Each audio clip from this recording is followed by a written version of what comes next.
heads off to the Umzimkhulu River for the Strops Drakensberg Challenge. Over 600 canoeists started the race at the trout hatcheries, 7 kilometers downstream from the scheduled start because of low water. The river was not living up to its name, the Big River. Despite the low water, the race takes place in the breathtaking Umzimkhulu Valley, offering challenges for both experienced and novice paddlers.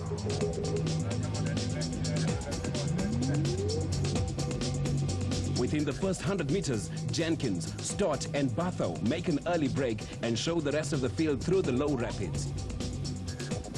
Up for grabs in this race, the KwaZulu-Natal K1 Championship title, so there was much at stake for the more seasoned paddlers. Not surprisingly, the pace in the first couple of kilometers was measured with the front runners keeping an eye on each other so as not to be caught by any sudden breaks.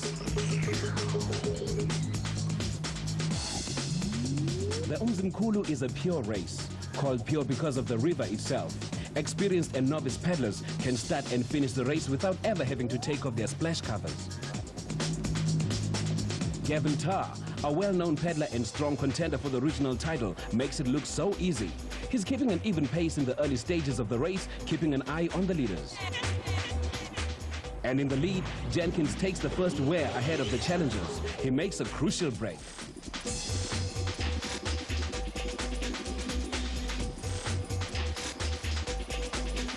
The Strops Drakensberg Challenge has a long history.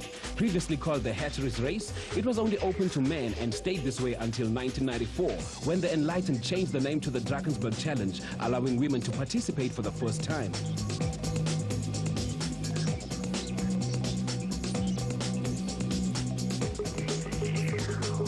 Stott approaches the first shoot, which can be run in both low and medium conditions.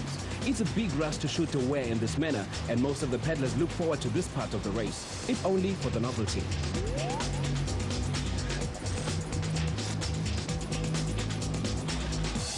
Meanwhile, taking the wrong line has its drawbacks.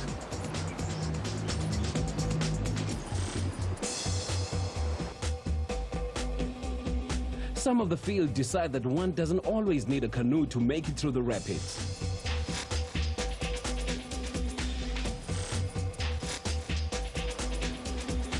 Glenhaven proves to be the most technical and challenging rapid of the day. Formed from the rubble of a failed dam wall, it offers no problems to the new race leader, Stott, who's caught and passed Jenkins.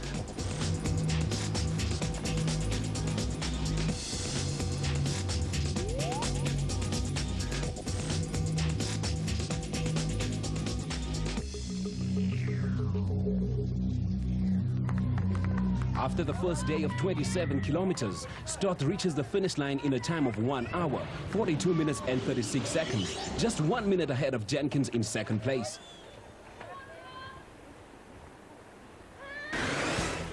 The start of the second day and the chance to gain time and possibly win the KwaZulu-Natal Championship title.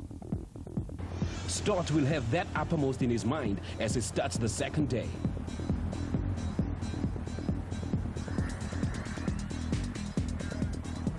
Jenkins has one thing on his mind, to catch Stott. He only has a minute to make up, and if he can get away quickly, he may just steal the title.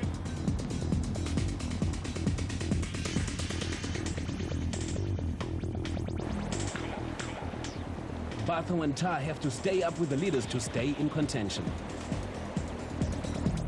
Also in the race, Mark Perro, who has recently recovered from a slipped disc.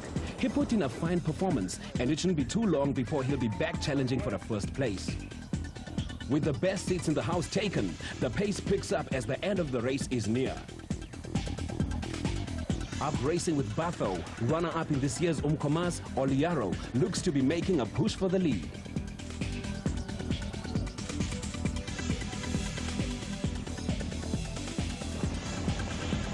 As the race progresses, Jenkins, Batho and Oliaro pedal together to try to reduce the lead. With the gorge up ahead, there's also a chance to make a break for second place.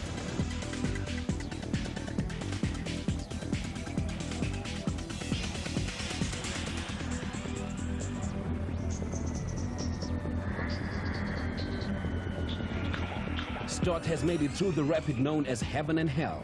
But disaster strikes for Batho as his canoe gets stuck, allowing Oliaro and Jenkins to pass him.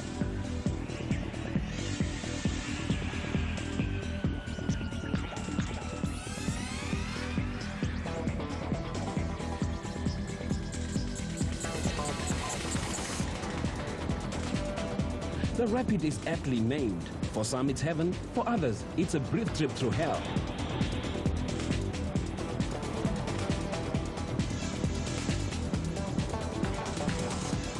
After a slightly shorter day of 23 kilometers, Stott crosses the finish line at Colford Road, becoming not only the winner of the Strops Drakensberg Challenge, but also the new KwaZulu-Natal K1 champion. Jenkins took second, with Oliaro behind him in third. Yeah, it went quite nicely. I started off at quite a good pace. I was hoping that Len would catch me there so we could work together. But I noticed after quite a long time he hadn't caught up to me, so I just thought, well, I'm going to have to go for it by myself. And I was just lucky and it worked out.